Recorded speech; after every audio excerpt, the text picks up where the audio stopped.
Let's check out this jump. Jump. See what that looks like. And then we'll just kind of light walking. All right. You always have to be careful out here because there's a lot of that stuff right there. I like to move the handle a lot. I don't really necessarily move this too often. It looks a little too jerky when I do. There is the ability to touch the screen and move it with my finger.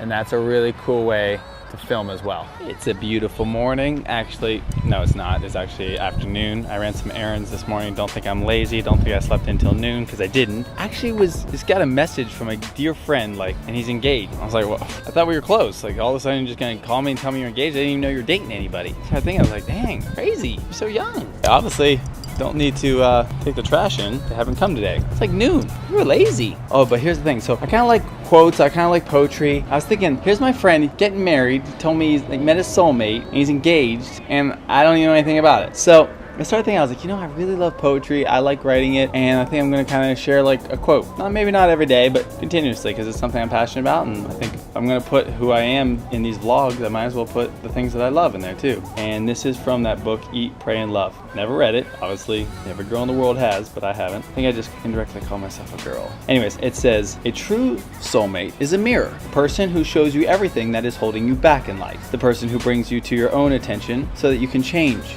your life. A true soulmate is probably the most important person you'll ever meet, because they tear you down. They tear down your walls and they smack you awake. But to live with your soulmate forever? Question mark? Nah, that's too painful. Soulmates, they come into your life just to reveal another layer of yourself to you, and then they leave. A soulmate's purpose is to shake you up, tear apart your ego a little bit, show you the obstacles and your addictions, break your heart open so new light can come in, make you so desperate and out of control that you have to transform your life. Then, and only then, will it introduce you to your spiritual master, which essentially is yourself. It's a good quote. Start your day off right with that one. Oh, my good friend Uni Unicorn just posted another video on YouTube. She doesn't have a lot of friends that vlog, and I told him, like, you need to get around people that actually love vlogging and love kind of being on camera. It would change everything. And I think she took this trip to California, Northern California, with all these people to Napa Valley, and she loved it. And you know why she loved it? Because she was around like-minded people. It's kind of boring so far. Do something. There we go. Ooh, I love that city, San Francisco. See, people who love to vlog, it's good. They don't mind being on camera. It's nothing worse than a whole bunch of friends that hate the camera, and every time you vlog, they're like, what the hell are you doing? You're embarrassing me. And I'm like, listen, what I'm doing ain't got nothing to do with you. You control your own self, right? Man, people always are gonna try and push their insecurities on you. They're gonna try to pull you. Oh, you're not eating? Oh, I don't wanna eat. Oh, you're making me feel bad. Oh, you're eating healthy? Oh, what's wrong with my dinner? I'm not healthy? I didn't say anything about that, damn. Tried to be a vegetarian for a year. It's like I was the enemy. Everybody who ate meat in front of me all of a sudden felt guilty. And I'm like, listen, it's my personal choice. You can eat as much meat as you want. I don't care. People will always pull you towards their insecurities. They'll always pull you and gravitate you towards what they want you to do, not what you want to do. Ooh, sunburn. Okay, we'll watch this later. It's got a minute left, but we got stuff to do. All right, so here's the deal. This is gonna look funny, but you're gonna kind of get some insight into what I do. This right here is not a small little ukulele guitar, although it looks like it. This is a DJI Osmo. I've actually vlogged with this a little bit. That right there. So I basically have no camera abilities at all. I just point and shoot this thing. Shh, quiet down. It gets overheated very easily. I just shoot and record. I basically, hey, excuse me. What are you doing? Dang, son. I'm trying to film. I'll point and shoot, and literally I don't have to do much because its wide lens allows me to capture a great amount. Stop moving the bed, silly. A great amount of visualization. And so I can just do this and I can capture a ton rather than trying to fit somebody into like a box iPhone or even a DSLR, kind of shoots in a box form. This one has a pretty wide view. I'm using a GoPro. Similar with this, it has like a wide view and it shoots in 4K. I shoot it like very flat, called like D-Log, and then it comes out like grayish. And for people who don't know anything about editing, you can listen to this. If you do know something about editing, don't listen to this because it's probably wrong. and you're gonna judge. You shoot it in like this like grayscale, and so then when you color treat it in post-production, everything is uniformed, everything looks the same. It's not one day the sun was really, really bright and the next day it was kind of cloudy out. You can actually have a uniformed look across all the videos that you shot because you shot them all in gray, and then you added color later. You add the exact same color to all of it. So that's kind of how I build the membership sites. And this is one of my tools that I use. And I have a Mavic as well that is on its way. It's not here yet, but it will be. And then I use the drone to get some cool footage, and that's pretty much it. I travel the world with this little guy right here and building membership sites, and I put them online for people to buy. Just have a good marketing team that can sell that stuff for you, and then you're golden. So I like to get ready for a membership site, and I do that by kind of re-familiarizing myself with the controls, kind of getting the feel for what the DJI does, how it moves, how I can kind of gimbal it, hold it in position, all those things. That being said, as I'm filming George, GG Swing Tips, for you guys that know golf, I'm filming him, what am I filming? Next weekend or so? And I'm gonna go out in my backyard or my park across the street, and I'll mic myself up, and then I will practice my movements, how I zoom in, what we're trying to capture, and that gives me great insight. And then I'll look at the footage, I'll see how I did, how color treated, I'll mess around with it, and that will be my kind of practicum. That's my way of getting ready to, that's my homework, whatever. It's how I get better at what I'm doing. Like people, it's kind of silly that I actually sit in my backyard and film like a fictitious person and pretend like I'm doing all these things, but that's what I have to do. I have to do that to get better, and I think this is very important in life. I think there's a lot of knowledge out there, especially this day and age. Like every kid knows way more than I ever knew because they have access to the internet.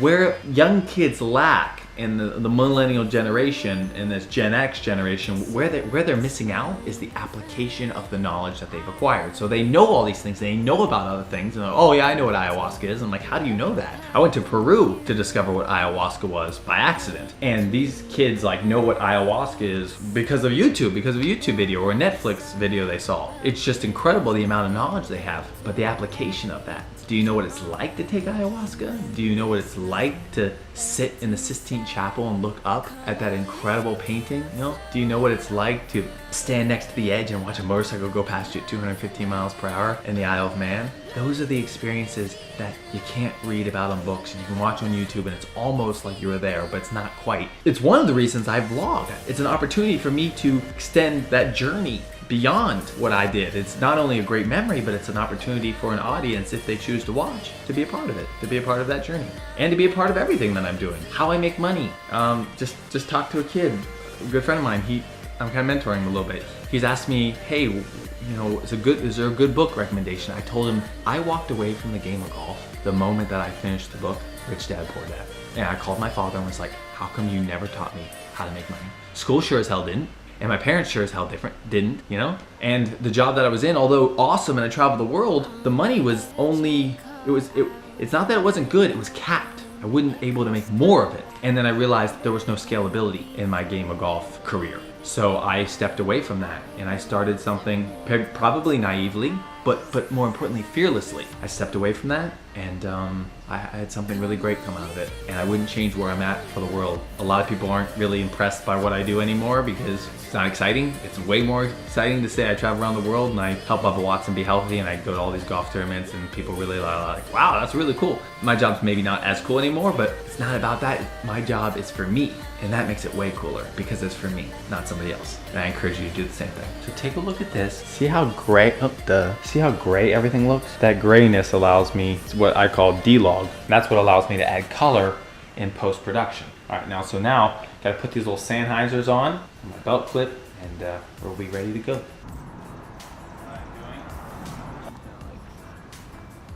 What kind of rain boots do you have? Was it raining today? Rain boots. Oh, horseback riding boots. No. Oh, I don't know. Tell me what those are. Just regular boots. Regular boots? They look so high, like cowboy boots, or cowgirl boots, I should say. Okay, well, okay, now you don't have any boots on. So now I have to like say, hey, nice feet. Okay, so I'm looking over my footage, and this little stinker snuck up behind me. And although I don't mind that ever, I don't ever mind when she sneaks up behind me, except Except in my video, I said the S word. So she comes up and she heard me say it, and she's telling me that I said a bad word. And I told her like, hey, listen, it's okay to cuss when you're by yourself because nobody else hears it. But you just can't cuss when other people are listening. And now I don't know if that's good advice because that's what I told her. So she's loving it because she found out that Uncle Andrew said a bad word, and now she's gonna hold it over me. And she's got blackmail on me now. But we're gonna make a promise that nobody is gonna say anything. It's our secret. I'm teaching her how to edit. Oh, look at Lions. Pretty good? Okay. I have some skills, huh? Okay, good. All right. Now, I gotta make my next video. I'll make my next video now, and it will be about eliminating the S word from your vocabulary. It's gonna be a good vlog. Yeah, I know. You can't touch it just yet. Acacia made me a special pizza because she knows that I'm keto. This. Look at this. Yeah, round 2 because my camera died. My battery was low, so. Acacia made this for you, and Rick is Keto diet. Keto means that you don't feel good most of the time. I know, but I've gone from knowing everything about nutrition and exercise and diet to knowing the next and fitness newest best to candy. knowing about marketing and sales funnels and videography. My brain can only hold so much. So as I learn new things, other things seem to just drift away, just melt away. Making a list of action for GG Swing Tips marketing strategy. Super late, but we're still working. All right, what we got? So, out of the 10 micro video program, right? We need 10 instructional videos in each program or more. Okay. For marketing, we need 1 video and 5 or more pics for email campaign, Instagram, and Facebook. I can taste the money. I can taste it.